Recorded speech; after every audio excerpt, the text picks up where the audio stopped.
Anganwadi workers అందరికీ ఒకటే హామీ ఇస్తున్నా, మీకు శాశ్వతంగా ఒక అన్నగా ఉంటా, మీకు న్యాయం చేస్తా.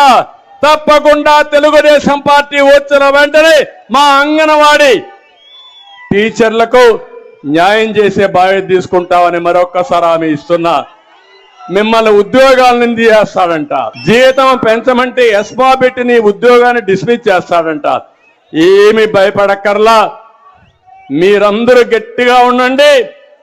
జగన్మోహన్ రెడ్డి గుండెల్లో రైళ్లు పరిగెత్తచ్చండి. నా ఆడబిడ్డలకు నేను అండగా ఉంటా. అంగన్వాడీలకి చాలా అన్యాయం జరిగింది. మేము అధికారంలోకి వస్తే తప్పకుండా అంగన్వాడీ మహిళలకి వేతనాలు పెంచుతామని చెప్పేసి ప్రస్తుతం ఉన్న గౌరవ ముఖ్యమంత్రి గారి నుండి మంత్రులు, ఎమ్మెల్యేలు అందరూ మా టెంట్ల దగ్గరకు వచ్చి ఆ రోజు హామీలు ఇచ్చారు. ఆ రోజు సమ్మె ముగింపు సందర్భంగా 2024 జూలై నుండి అంగన్వాడీలకి వేతనాలు పెంచుతామని చెప్పేసి రాతపూర్వకంగా గ్రూప్ ఆఫ్ మంత్రులు, ఐసిడిఎస్ ఉన్నతాధికారుల సమక్షంలో ఈరోజు మినిట్స్ కాపీ ఉంది.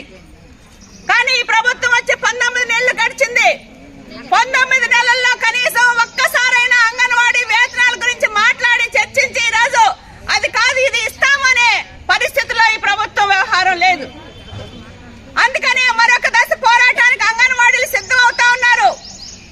ఫిబ్రవరి 23వ తారీఖు నుండి మొత్తం రాష్ట్ర వ్యాప్తంగా 257 ప్రాజెక్టుల్లో రిలే నిరాహార దీక్షలు జరుగుతా ఉన్నాయి. చాలా శాంతియుతంగా నిరాహార దీక్షలు చేస్తా ఉన్నాం. అందుకనే ప్రభుత్వం నిన్న మంత్రి గారు పిలిచారు కదా, వేతనాల గురించి మాట్లాడతారని చెప్పేసి అంగన్వాడీ యూనియన్ ప్రతినిధులు చాలా ఆశతోటి నిన్న మంత్రి గారి దగ్గరికి వెళ్ళాం. కానీ వేతనాల ఒక్క విషయం మాత్రం మాట్లాడలేదు. వేతనాల విషయం మాట్లాడకుండా గతంలో మేము మట్టి ఖర్చులు ఇచ్చాం కదా, గ్రాట్యుటీ ఇచ్చాం కదా, మినీలు ఇచ్చాం కదా అని చెప్పేసి చెప్తా ఉన్నారు. అవి ఇచ్చిన మాట వాస్తవం. కానీ ఈ రోజుకి 2024లో గ్రాట్యుటీ ఇచ్చామని చెప్పేసి ఉన్న గ్రాట్యుటీ జీవోకి 2 సంవత్సరాలైనా ఇంతవరకు నిర్దిష్టమైన గైడ్ లైన్స్ రూపొందించి అమలు చేయట్లేదు. ఇదే మీ ప్రభుత్వం ఈరోజు అంగన్వాడీలకి చేస్తున్న మేలు. ఎప్పుడో చనిపోయిన తర్వాత మట్టి ఖర్చులు ఇస్తామని చెప్పేసి చెప్తా ఉన్నారు. ఇప్పుడు బతికుండంగా మాకు తినడానికి సరిపోవట్లేదమ్మా, మా పిల్లల్ని మేము పెంచుకోలేకపోతా ఉన్నాం. ఈ రోజు ఐసిడిఎస్ అంటే పౌష్టికాహారం గురించి అందరికీ చెప్పమని చెబుతా ఉంటారు. మరి అంగన్వాడీలే మహిళలు కాదా? వీళ్ళకేం పౌష్టికాహారం అవసరం లేదా? వీళ్ళ కుటుంబాలకే అవసరం లేదా?